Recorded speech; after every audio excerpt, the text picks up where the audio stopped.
یہ پیغمبر جو ہم وقتاً فوقتاً بھیجتے رہے ہیں، ان میں سے ہم نے بعض کو بعض پر فضیلت دی ہے۔ بعض ایسے ہیں جن سے اللہ نے گفتگو کی، اور بعض کے دوسرے امور میں مرتبے بلند کیے، اور عیسیٰ ابن مریم کو ہم نے کھلی ہوئی نشانیاں عطا کی اور روح القدس سے ان کو مدد دی، اور اگر اللہ چاہتا تو ان سے پچھلے لوگ اپنے پاس کھلی نشانیاں آنے کے بعد آپس میں نہ لڑتے، لیکن انہوں نے اختلاف کیا تو ان میں سے بعض تو ایمان لے آئے اور بعض کافر ہی رہے۔ اور اگر اللہ چاہتا تو یہ لوگ باہم جنگ و قتال نہ کرتے، لیکن اللہ جو چاہتا ہے کرتا ہے۔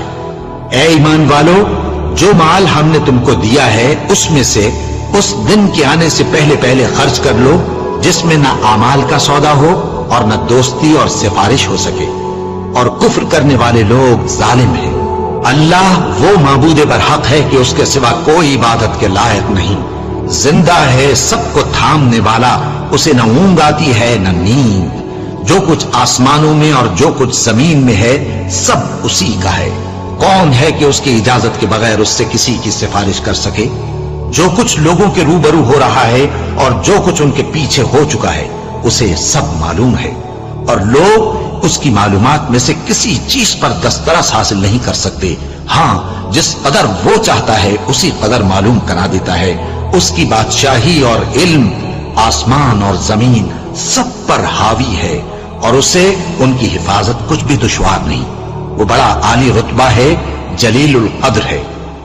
دین اسلام میں کوئی زبردستی نہیں ہے، ہدایت صاف طور پر ظاہر اور گمراہی سے الگ ہو چکی ہے۔ تو جو شخص بتوں سے اعتقاد نہ رکھے اور اللہ پر ایمان لائے، اس نے ایسی مضبوط رسی ہاتھ میں پکڑ لی ہے جو کبھی ٹوٹنے والی نہیں، اور اللہ سب کچھ سنتا ہے، سب کچھ جانتا ہے۔ جو لوگ ایمان لائے ہیں ان کا دوست اللہ ہے کہ اندھیرے سے نکال کر روشنی میں لے جاتا ہے، اور جو کافر ہیں ان کے دوست شیطان ہیں کہ ان کو روشنی سے نکال کر اندھیرے میں لے جاتے ہیں۔ یہی لوگ اہل دوزخ ہیں کہ اس میں ہمیشہ رہیں گے۔ بھلا تم نے اس شخص کو نہیں دیکھا جو اس غرور کے سبب سے کہ اللہ نے اس کو سلطنت بخشی تھی، ابراہیم سے اپنے پروردگار کے بارے میں جھگڑنے لگا؟ جب ابراہیم نے کہا میرا پروردگار تو وہ ہے جو زندگی دیتا ہے اور موت دیتا ہے، وہ بولا کہ زندگی اور موت تو میں بھی دے سکتا ہوں۔ ابراہیم نے کہا کہ اللہ تو سورج کو مشرق سے نکالتا ہے، آپ اسے مغرب سے نکال دیجیے۔ یہ سن کر وہ کافر ہکا بکا رہ گیا، اور اللہ بے انصافوں کو ہدایت نہیں دیا کرتا۔